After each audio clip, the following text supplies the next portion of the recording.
Dr Scott Arthur.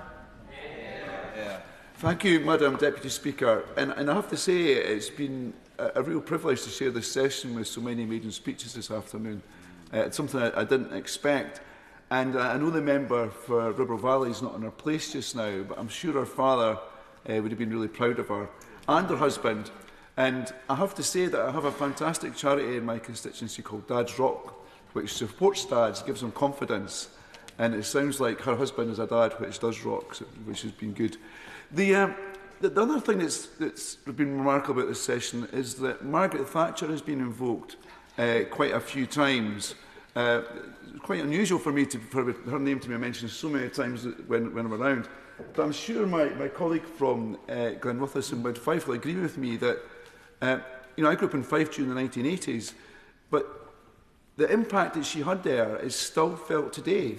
The rapid deindustrialisation of proud communities, people still feel that impact today. And I'm sure my colleague still gets casework around the impacts of that. I also have to say I was quite emotional yesterday when the speech was delivered by the Chancellor. Fantastic speech.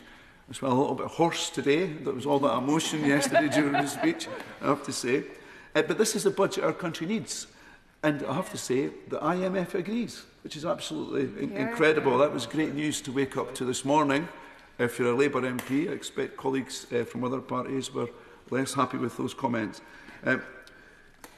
The chances of being elected were always slim, but I promised those I met on the campaign trail that Labour will get our country back on track. And yesterday's budget is proof that we are serious about that.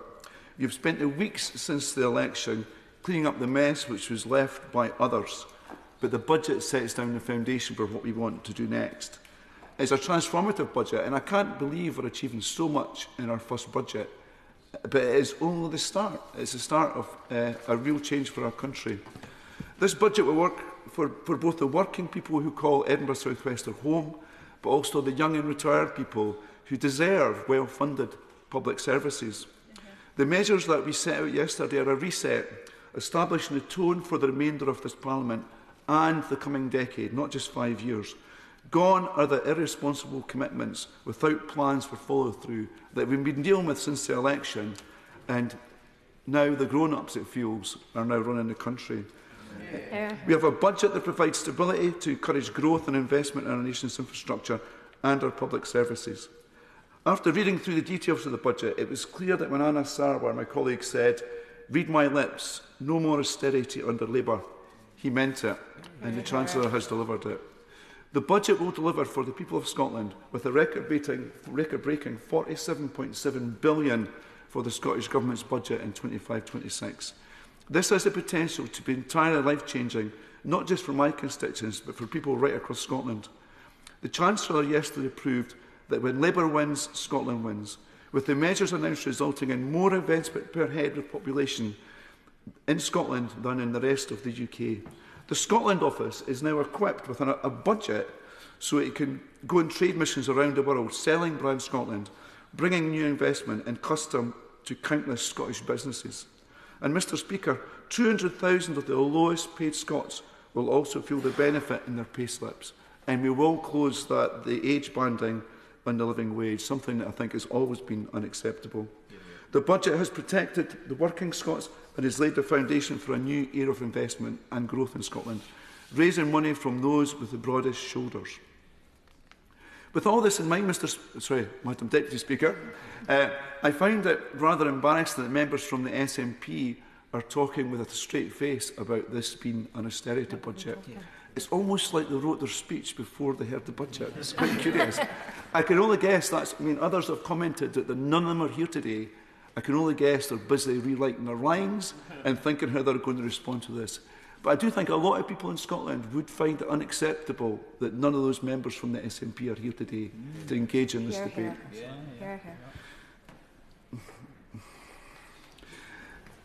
Is it not time that when the UK Labour Government has given the Scottish Government its largest ever funding settlement, the SNP begin to take responsibility for their own mismanagement of Scotland's finances? In government, the SNP have wasted millions on pet projects rather than the services that so many Scots rely on. We've had ferries with painted windows. And as I speak, a hospital in Edinburgh is being closed as an emergency action because of a lack of maintenance. And this isn't a small hospital, it's the I Pavilion. It caters for 1,400 outpatients per week, and it's been closed almost overnight. It's a planned process, but it's a process that's been forced. Absolutely incredible and shameful. In parallels with this, the local authorities have been starved of cash, and our towns and cities have found their public services decimated. On Tuesday, I met with third sector groups in my constituency who were preparing to make staff redundant due to the pressures caused by SNP cuts, the pressures of SNP cuts on social care. At 12:10 yesterday, just as the Chancellor was getting ready to speak, I received a WhatsApp message from a GP serving one of the most deprived parts of my constituency. She described the cuts to those social care services in Edinburgh as catastrophic and devastating. At 11:15 last night, I received an email from an MP, a GP, making exactly the same points. The SNP will blame Westminster or her austerity at this. But the reality is that is mince. That's a Scottish phrase, Madam Speaker. The Scottish Government's own decisions are to blame for much of the pressure facing Scotland's finances. Yep. That is not just my view, that's the considered view of the official economic forecaster in Scotland. But this budget presents the Scottish Government with a choice.